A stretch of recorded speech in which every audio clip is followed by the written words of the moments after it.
Good morning, everyone. Distinguished heads of state and government participating as panelists, distinguished panelists, excellencies, ladies and gentlemen. For most of the last century, economic growth was fueled by what seemed to be a certain truth, the abundance of natural resources. We mined our way to growth. We burned our way to prosperity. We believed in consumption without consequences. Those days gone. In the 21st century, supplies are running short and the global thermostat is running high every day. Climate change is also showing us that the old model is more than obsolete. It has rendered it extremely dangerous. Over time, that model is a recipe for national disaster. It is a global suicide pact. So what do we do in this current challenging situation? How can we create growth in a resource-constrained environment? How do we lift billions of people from poverty while protecting the planet and ecosystems that support economic growth? How do we regain the balance? All of this requires rethinking, sometimes out-of-box thinking. Here at Davos, this meeting of the mighty and the powerful, represented by some key countries' presidents, it may sound strange to speak of revolution, but that is what we need at this time. We need a revolution, revolutionary thinking, revolutionary action, a free market revolution for global sustainability.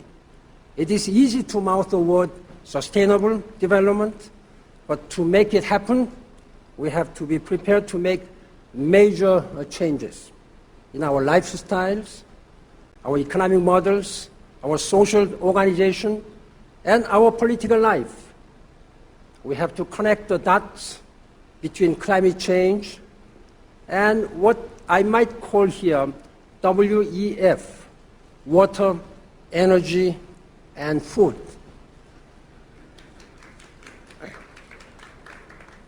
I have asked President Halonen of Finland and President Zuma of South Africa to connect those dots as they lead our high-level panel on global sustainability. In fact, I have to tell you that President Zuma was here with us until yesterday evening, but because of unavoidable situation in African Union Summit meeting, he has to leave this morning, so he asked to convey his excuse and best regards to all of you. I have asked the panel members, high-level panel members, to take on the tough questions. How do we organize ourselves economically? How we manage increasingly scarce resources? Those same questions guide our discussions here.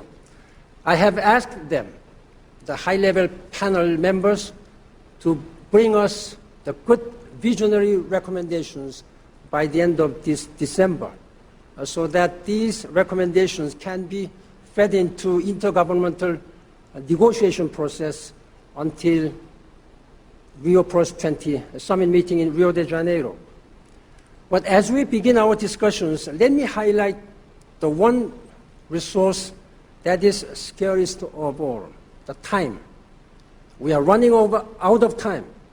Time to tackle climate change, time to ensure sustainable, climate-resilient green economy, green growth, time to generate a clean energy revolution.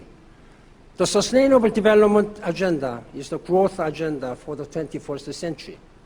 To get there, we need your participation and your initiative. We need you to step up, spark innovation, lead by action, lead by example. Invest in energy efficiency and renewable energy for those who need them most, your future customers. Expand clean energy access in developing countries your market of tomorrow. Join our UN Global Compact, the largest corporate sustainability initiative in the world. Embed those sustainability principles into your strategies, your operations, your supply chain. To government leaders sitting here and elsewhere around the world, send the right signals to build the green economy. Together, let us tear down the walls between the development agenda and the climate agenda, between business, government, and civil society, between global security and global sustainability. It is good business, good politics, and good for society. In an old day, what we're really talking about is going back to the future. The ancient saw no division between themselves and the natural world.